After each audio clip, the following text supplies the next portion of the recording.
quiero invitarles a que estudiemos uno de los temas que en lo particular siempre ha sido de gran inquietud a mi vida. Quiero esta mañana que podamos, a la luz del santuario, el tema que a mí me llena es el santuario, es el tabernáculo del desierto. Pero ahora, sin desvirtuar la interpretación profética correcta, sin dejar de mencionar que en todo el tabernáculo, el que se refleja en su totalidad es Jesús, quiero que esta mañana nosotros podamos contemplar a la luz del santuario ese proceso de salvación que Dios otorga a cada uno de nosotros.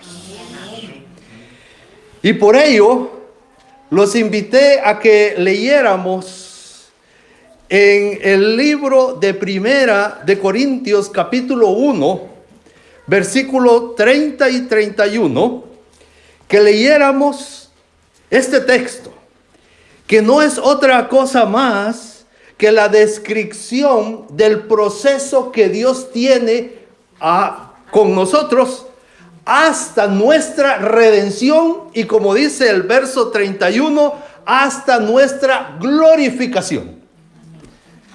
Y el tema lo he titulado así: hasta la glorificación, porque hasta allá vas tú y yo. ¿Están conmigo? Leamos el texto nuevamente.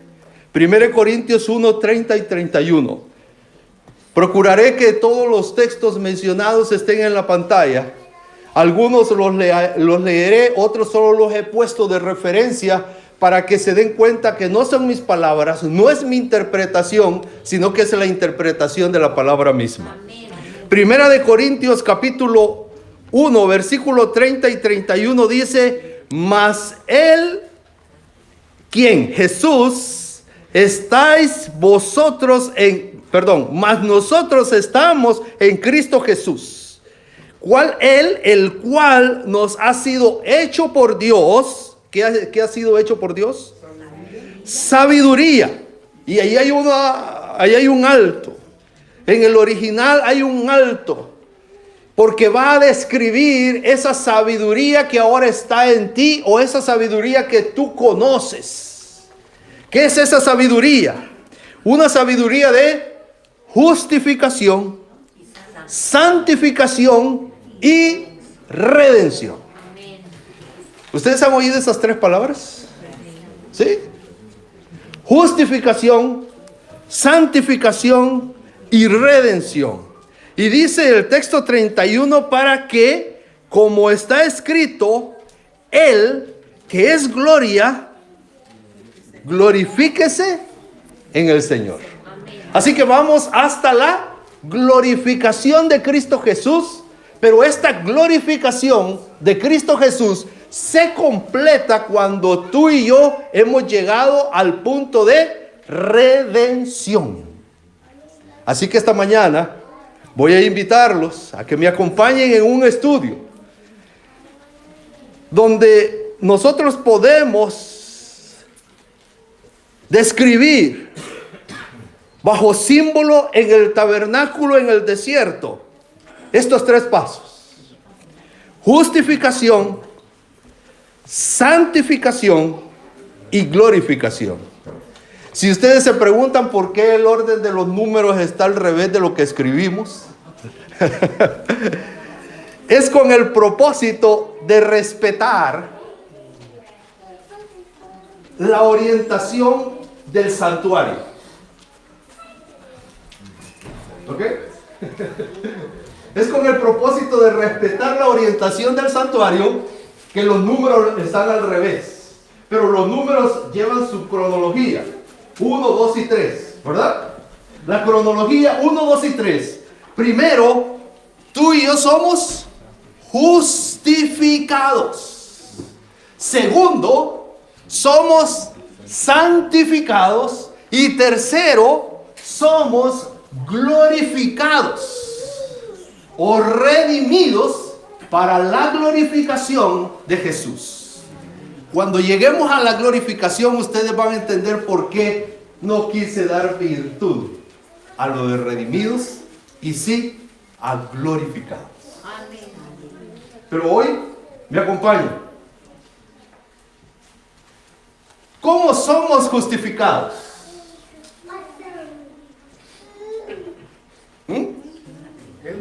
A la luz del santuario, en el atrio, nosotros podemos simbolizar lo que es la justificación.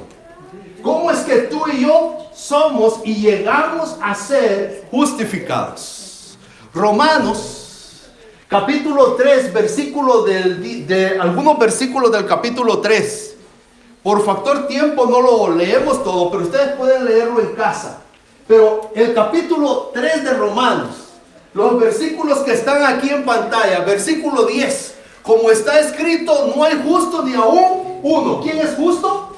Nadie. Versículo 21, pero ahora, aparte de la ley, se ha manifestado la justicia. ¿De quién? De Dios. ¿Y quién es la manifestación de la justicia de Dios?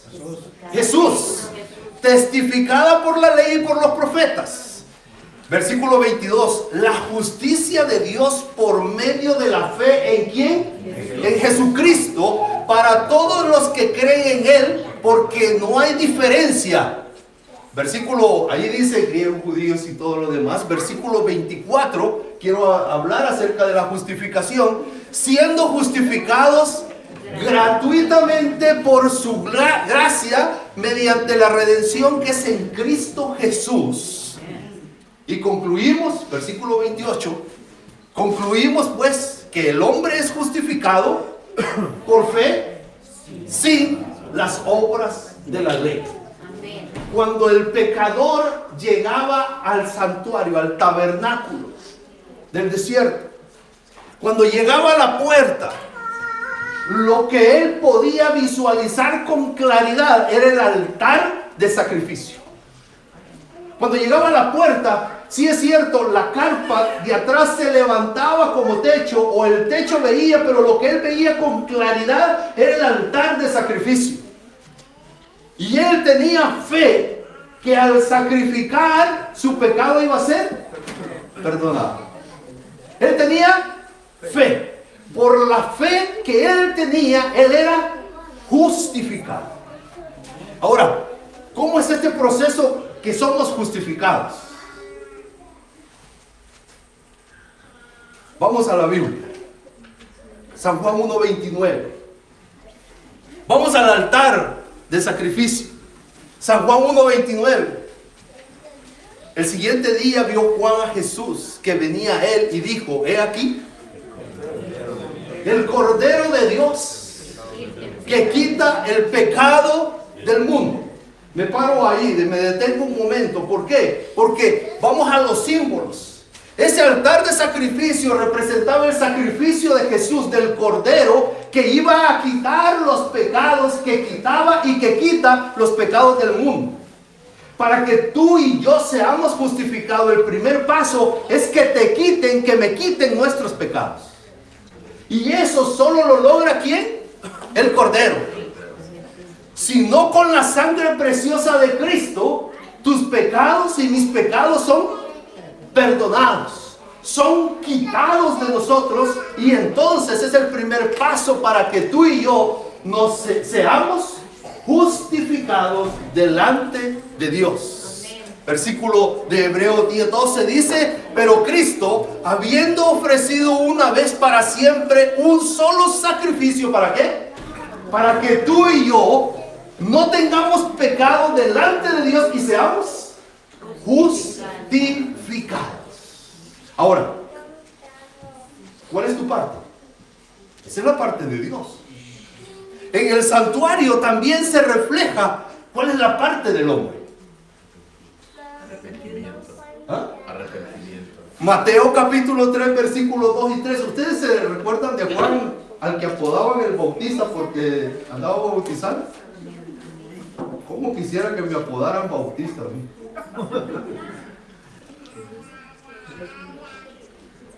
y que los que esta mañana me acompañan y no han sido bautizados, tomen esa decisión. ¿Sabe por qué? Porque en el santuario nosotros vemos de que Jesús, el tener fe en Jesús, en el sacrificio de Jesús, me quita el pecado. Pero ahora viene un segundo paso. El Cordero me quita el pecado. Pero ¿y ahora yo qué voy a hacer? Dice Juan el Bautista, arrepiéntete. ¿Por qué? Porque Jesús vino, se sacrificó, murió por tu pecado. Tú debes de hacer, ¿qué? Arrepiéntete.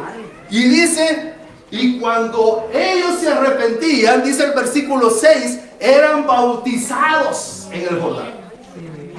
Dios mandó a su Hijo. Él murió para que tus pecados fueran perdonados, pero para que eso sea en ti, tú necesitas arrepentirte y bautizarte. Hechos 2:38, Pedro dijo, arrepentíos y bautícese cada uno de vosotros en el nombre de Jesucristo para perdón de pecados y recibiréis el Espíritu Santo. Mi hermano, mi amigo, Jesús fue sacrificado para que tu pecado se quite de ti. Pero para que tu pecado sea borrado de ti, necesita ser lavado, bautizado, arrepentido, reconocimiento. Y el bautismo no es otra cosa más que eso. Es reconocer públicamente que me arrepiento de lo que he hecho. Y ahora comenzaré una nueva vida. Mira, más de alguno me ha oído esto. Siempre lo que me ha impresionado a mí de la confesión de pecados en el santuario era de que la gente llevaba su animal de sacrificio a la puerta. ¿Sí? ¿Saben ustedes? Ahora, lo que no explicamos, hasta una vez que me lo explicaron, es de que aquel pecador salía de su carpa, lejos del santuario, y caminaba y atravesaba la calle de toda la tribu de él con su ofrenda. Y él confesaba públicamente su pecado. Y el pueblo lo criticaba. No. El pueblo no lo criticaba. Por eso Pablo dice que debemos de confesarnos los pecados unos a otros para perdón de pecados. Y el amor cubre la multitud de pecados. ¿Por qué? Porque cuando el hombre salía con su ofrenda, miren, había una ofrenda de una vaca, ¿sabían ustedes? Iba caminando y llegaba a la puerta. Y eso siempre me ha impresionado a mí. Yo digo, ¿cómo lo haría yo ahora? Necesitaría estar realmente necesitado del perdón de Jesús para hacerlo. Y ahora yo pienso y digo, todos debemos tener esa necesidad para venir y ser bautizados delante de Dios para limpieza de nuestro pecado. Ahora, esto solo es el principio de lo que Jesús quiere hacer contigo. Él muere, te perdona tu pecado, pero para lavar tu pecado tú te bautizas. Ahora, mi hermano, el proceso no termina ahí. Y yo sé que muchos ya estamos en el paso 2. El paso 2 me lleva al paso de santificación. Y miren, y en el tabernáculo estaba el lugar santo, como que la palabra santo y santificación están relacionadas, ¿verdad? Definitivamente. Habían 3 muebles. ¿Cuáles eran los 3 muebles? La mesa, el altar, el candelabro y el altar del incienso.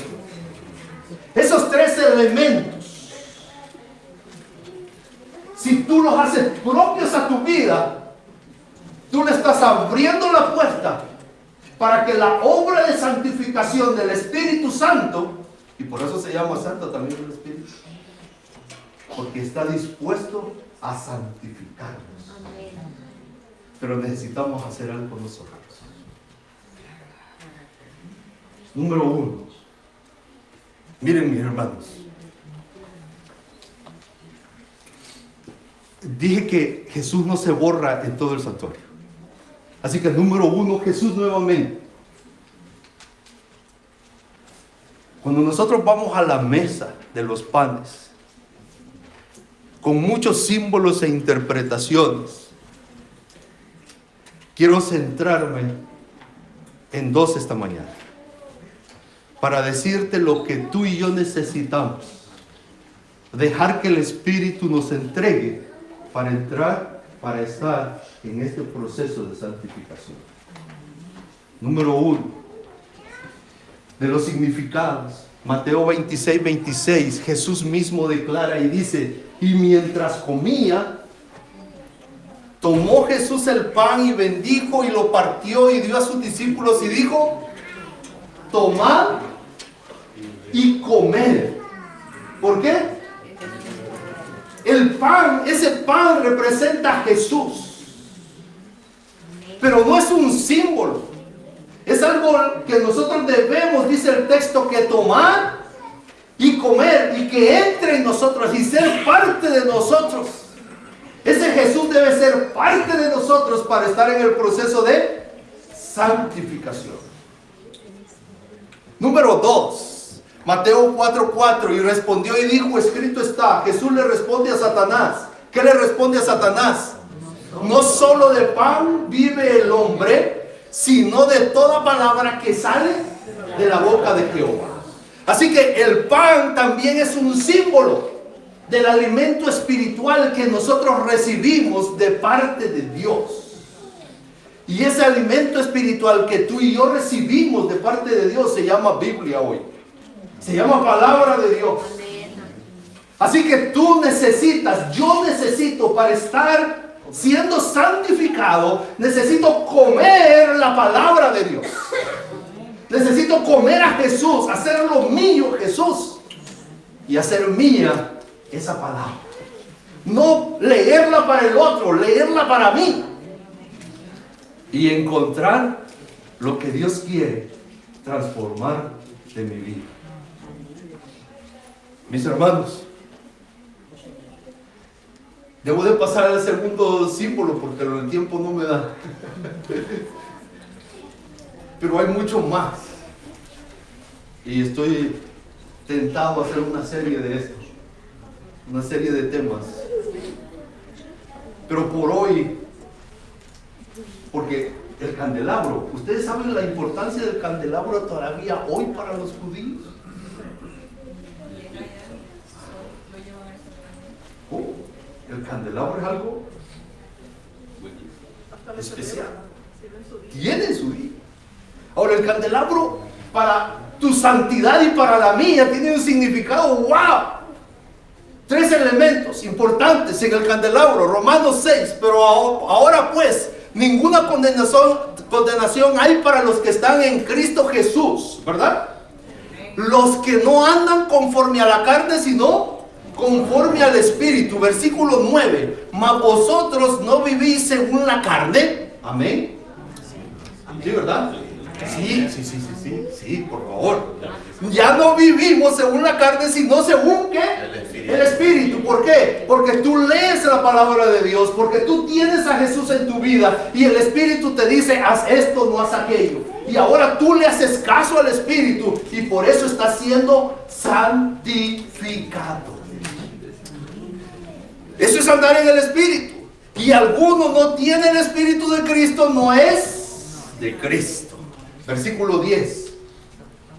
Pero si Cristo está en vosotros, y aquí lo leo despacito, el cuerpo en verdad está muerto a causa del pecado. ¿Más qué? Mas el Espíritu vive a causa de qué? A causa de la justificación que Jesús te ha dado a ti. ¿Me entiendes eso? El Espíritu ahora vive en ti. O mejor dicho, el Espíritu va a vivir en ti porque Jesús te justificó. Porque tus pecados fueron justificados delante de Dios con la sangre del Cordero. Y tú te arrepentiste y te lavaste los pecados. Y ustedes saben lo que pasa cuando uno se bautiza, ¿verdad? ¿Saben ustedes qué le pasó a Jesús? Cuando salió del agua dice que el Espíritu Santo descendió sobre él. Porque había sido justificado delante del Padre. La presencia del Espíritu era en su totalidad en él. En ti también. Amén. ¿Cómo se mantenía encendido ese candelabro? El aceite. El sacerdote, para poder mantener encendidas esas velas, él necesitaba ¿qué? Aceite. Ustedes saben de que el aceite simboliza al Espíritu Santo en la Biblia. Nosotros necesitamos ese aceite, necesitamos ese Espíritu. Y miren, mis hermanos, esto es muy grande. Salmo 119, 105, lámpara es a mis pies tu palabra y lumbrera a mi camino. El Espíritu viene a ti y le da luz a la palabra, y la palabra alumbra para ti. La Biblia alumbra para ti, alumbra para mí la Biblia, y podemos entender los misterios y podemos comprender los misterios. Pero el entender lo que Dios está haciendo en mi vida no es algo egoísta. Porque dice Mateo 5:14, Jesús declara que vosotros sois ¿qué? La luz del mundo. Así que ese Espíritu que te alumbra a través de la palabra tu vida, no es que llegue hasta allí esa luz, sino que tú y yo debemos alumbrar a otros. Yo les referí en algún momento, el lugar santo era un cuadrito, era un cuarto oscuro. La única luz que resplandecía, lo que alumbraba el lugar, era el candelabro. Eran 7 velitas, que por cierto, bueno, eso es otra cosa, se reflejaban en el oro de las paredes y brillaba la gloria de Dios. Mis hermanos, pero para tu santidad, para la mía, Dios ha dado un Espíritu que nos alumbre la palabra y el conocimiento de Él, para que lo demos a conocer a otros. Número 3. Para tu santidad y para la mía, necesitamos mucha oración. El altar del incienso, según Apocalipsis capítulo 8, versículos 3 y 4 y Apocalipsis 5, 8, simboliza las oraciones tuyas y mías. Para tu santidad necesitas orar. Para mi santidad necesito orar. Yo no sé dónde nos hemos perdido. En una oración modelo nos hemos perdido. En una estructura de oración nos hemos perdido. No sé dónde nos hemos perdido, pero tú y yo tenemos una necesidad tremenda de orar. La Biblia reza abundantemente, orar sin cesar, orar todo tiempo. Jesús dio parábolas acerca de que debemos estar orando constantemente. Y en el lugar santo nosotros encontramos un mueble que nos invita a estar orando. Y vamos a Apocalipsis, a un libro confuso, a un libro de misterio, y encontramos clara declaración que en el altar del incienso, el incienso, ese humo, simboliza las oraciones tuyas y mías hoy en este tiempo. No sé qué más claridad necesitamos, pero si a ti y a mí nos falta santidad a Jehová, nos falta oración. Y quizás completando el cuadro, para que la santidad se refleje en tu vida, tú necesitas, número 1, a Jesús. encontrar a Jesús en su palabra, hacer lo propio. Número 2, necesitamos al Espíritu Santo que ilumine la Biblia a nuestra vida y que testifiquemos y que les digamos a otros lo que la Biblia está haciendo en nosotros. Y número 3, mucha oración. Yo recuerdo en mi tierra un refrán que yo oí después acá: mucha oración, mucho poder. Y yo les diré: mucha oración, mucha santidad para Jehová. Pero Dios no nos quiere aquí en la tierra buena. Él nos quiere con Él en el cielo. Y por eso el proceso tuyo no termina con que tú mejores aquí en la tierra. El proceso termina contigo cuando tú estés con Jesús en los cielos, cuando estemos con Él eternamente. Número 3, glorificación.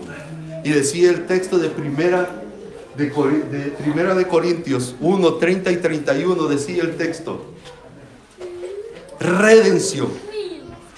¿Cómo es que tú y yo somos redimidos? ¿Cómo es que tú y yo logramos la redención de Jesús en nuestras vidas? Miren, número 1, ya ustedes saben. ¿Quién es número 1? Jesús. Número 1 es Jesús. Eso no lo quiten de ahí. Jesús es número 1. Y de ahí 3 elementos más para que la redención de Jesús se haga realidad en nosotros en este tiempo. Y yo sé que algunos han estudiado la profecía de los 2300 tardes y mañanas, 2300 años, que nos llevan al evento del santuario, de la purificación de este santuario. Ahora, también tiene relación al mensaje para cada tiempo. Y vino Jesús en la semana profetizada, llegó Jesús a la mitad de la semana. Él murió, como decía la profecía de Daniel 8:14. Ahora, en ese tiempo había un mensaje que había que resaltar y levantar. Y ese mensaje era: arrepiéntete y bautízate, porque el reino de los cielos se ha acercado.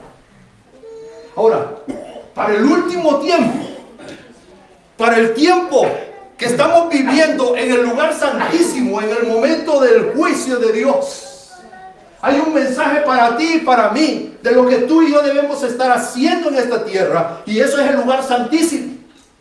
Pero sin olvidar primeramente ¿a quién? A Jesús. ¿Qué está haciendo Jesús?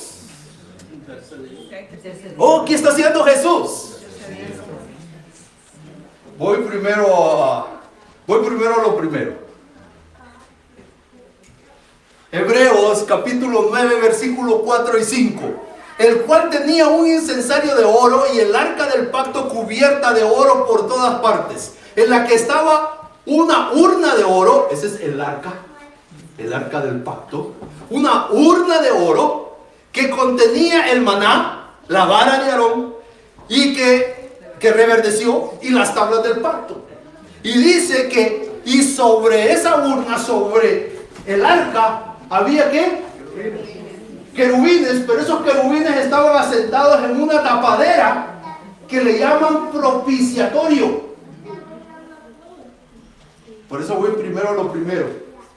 Oh, Jesús es la propiciación para ti y para mí. ¿Cómo es eso? ¿O a qué se refiere? A quien Dios puso por propiciación por medio de la fe en su sangre. Y aquí vamos a entender por qué intercede. ¿Ustedes saben qué era lo que había en el propiciatorio? Estaban los querubines. ¿Y ahí qué había?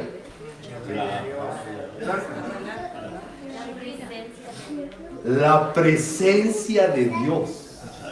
El Shekinah o Shekinah. En Jesús está la presencia de Dios. Pero les voy a contar algo. En Jesús está la presencia de Dios para ti y para mí. Él es el que en Él se manifiesta la gloria de Dios y Él la tiene para ti y para mí. Ese es el propiciatorio. Él sostiene la gloria de Dios. ¿Tú sabes que si tú miras hoy con tu pecaminosidad la gloria de Dios mueres? ¿Sabes tú eso? Ok, necesitas un velo. Necesitas un lugar donde se manifieste la gloria de Dios y la gloria de Dios esté contigo. Ese lugar, esa persona es Jesús. Por eso, número uno, ¿quién? Jesús. Ahora, Él dice Hebreos que Él es el sumo sacerdote que hoy intercede por ti y por mí. No solo tiene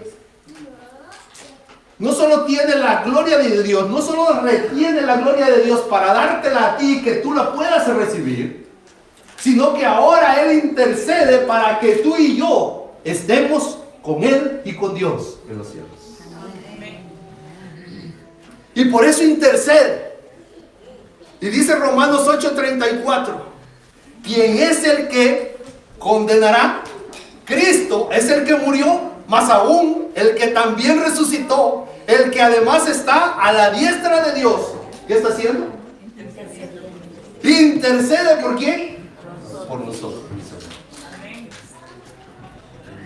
Jesús es el número uno. Y como en los cielos lo reconocen, se lo merece. Ser el número uno. Y debe ser el número uno en tu vida también. Y en la mía. Pero mis hermanos, esto es lo que Dios hace. ¿Y tú?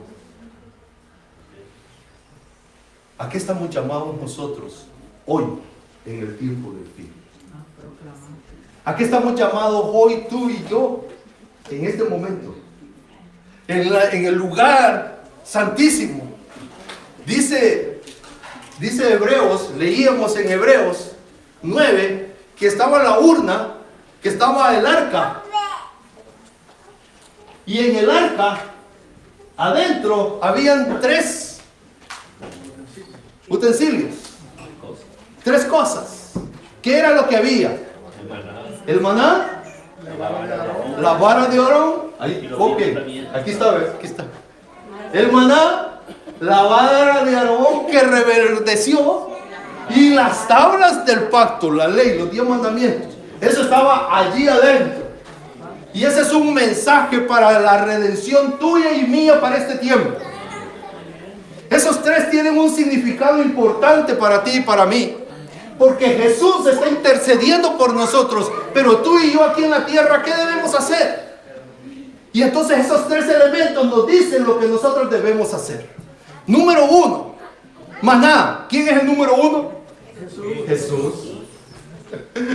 Mis hermanos, ¿quién es el número 1? Jesús, el maná. Juan 6, 51 y 58 declara: yo soy el pan vivo que descendió del cielo, dice Jesús. Y si hay duda alguna, dice el verso 58, este es el pan que descendió del cielo. Y dice, no como vuestros padres comieron el maná, porque se estaba refiriendo a Él. Ese maná que se recibió en el desierto era un símbolo de que Jesús iba a venir a esta tierra también. Y Él es el pan que desciende del cielo. Él es el maná que desciende del cielo. ¿Para quién? ¿Para quién? Para mí, para ustedes. Oh, mis hermanos. Nosotros necesitamos algo hacer con ese maná. ¿Sí? ¿Están conmigo o no?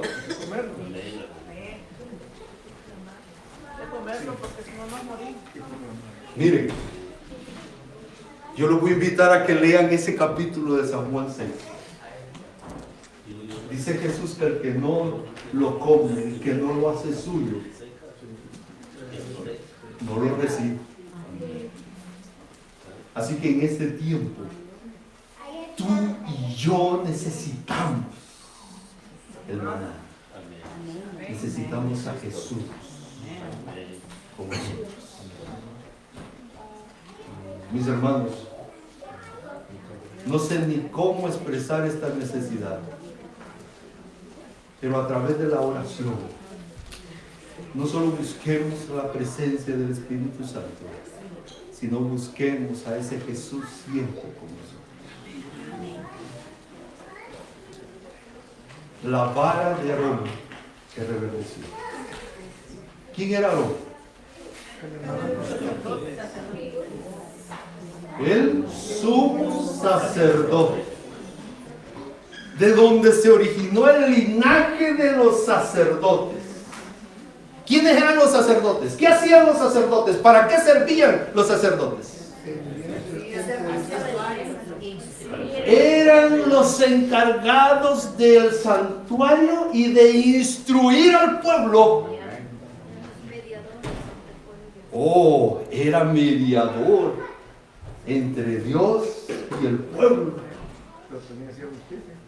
Oh, no, la justicia no se queda atrás, porque si no, no hubiera muerto Jesús.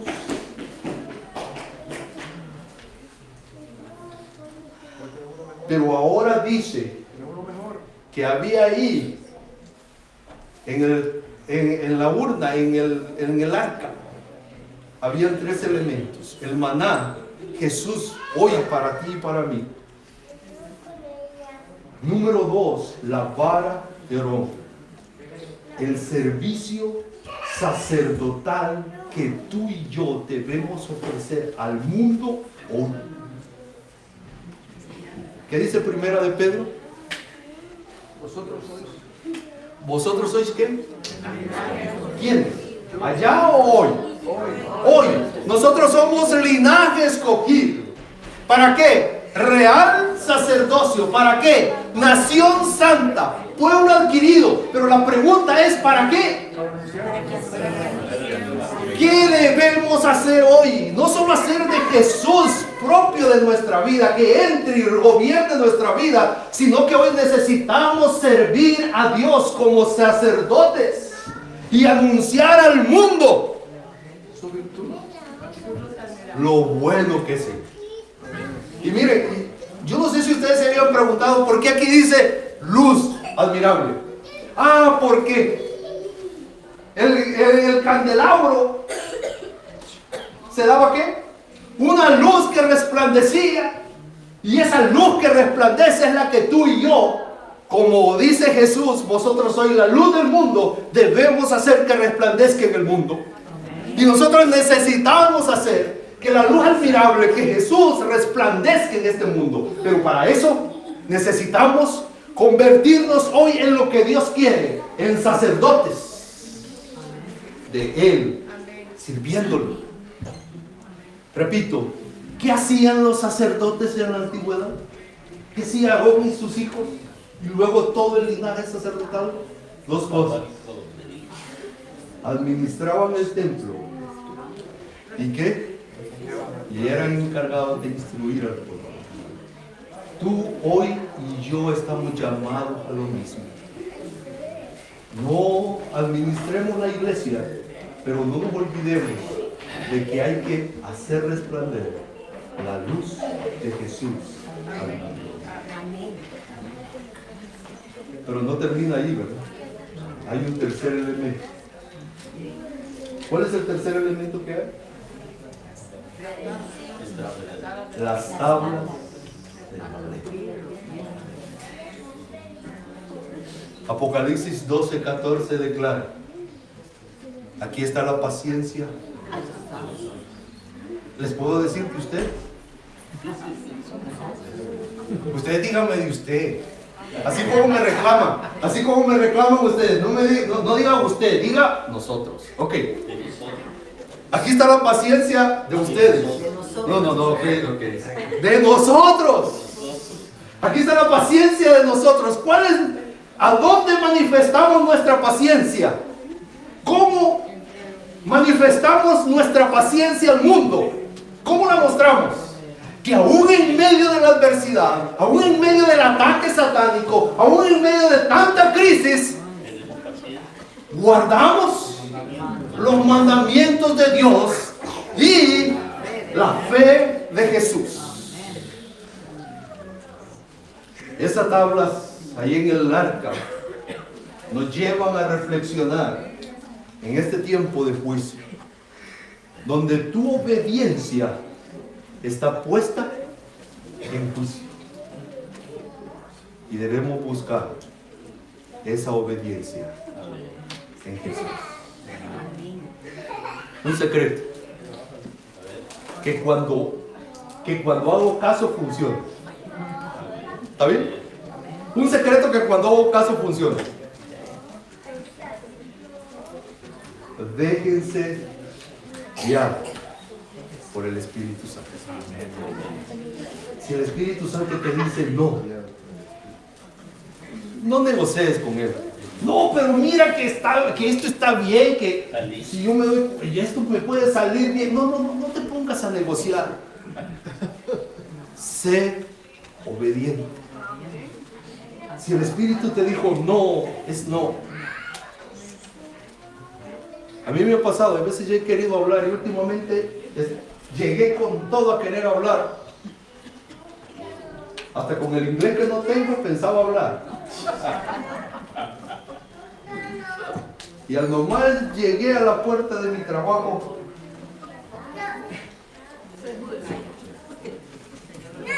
El Espíritu me dijo, calla. Y se presentaron 2 y 3 momentos y yo estaba claro que el Espíritu me estaba diciendo, no hables. Y cuando se iba a dar la oportunidad de hablar, no me dejaron hablar. Habló otra persona. Y entonces entendí por qué el Espíritu me dijo, calla. Pero no hacemos caso. Dios nos guía, el Espíritu nos dice, calla, no haz esto, vete por aquí, vete por allá, no lo hagas. Pero nosotros insistimos y negociamos y queremos hacerlo. La paciencia tuya y mía está en obedecer lo que Dios dice en este tiempo. Y cuando tú y yo logremos a través de la presencia del Espíritu en nosotros, hacer de Jesús de nosotros, servir a Jesús, servir a Dios como sacerdotes y obedecerle en todo, tú y yo estamos listos para la redención que Él ha preparado desde siempre. Porque dice que después de ser justificados, después de ser santificados, entonces nosotros seremos redimidos. Pero la razón de nuestra redención no es otra más que el Jesús sea glorificado. Te digo algo antes de... todavía tengo unos minutos. Mis hermanos, ahora los ángeles adoran y glorifican a Jesús, no solo porque es Dios, sino que porque Él decidió morir por ti. Y cuando tú y yo seamos levantados, seamos redimidos, la gloria absoluta va a ser para Jesús. Toda rodilla se doblará. ¿Delante de quién? De Jesús. ¿Por qué? Porque no solo murió para que tú seas redimido, sino que tú realmente eres redimido. Así que la gloria y la glorificación de Jesús se espera en su totalidad cuando tú y yo logremos que el plan de salvación se complete en ti y en mí. Por eso, pongamos nuestra mejor disposición delante del Espíritu. Y enfrascados en símbolos en la Biblia y en la luz que nos dé el Espíritu en la Biblia, nosotros hagamos un servicio absoluto a Dios y busquemos serle obedientes, ser guiados por Él. Y la redención no solo es segura, la redención está segura para ti. Me atrevo a preguntar esta mañana, pero no me contestes.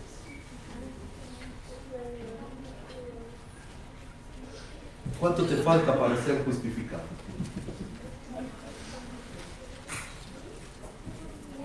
¿Qué te falta para ser justificado?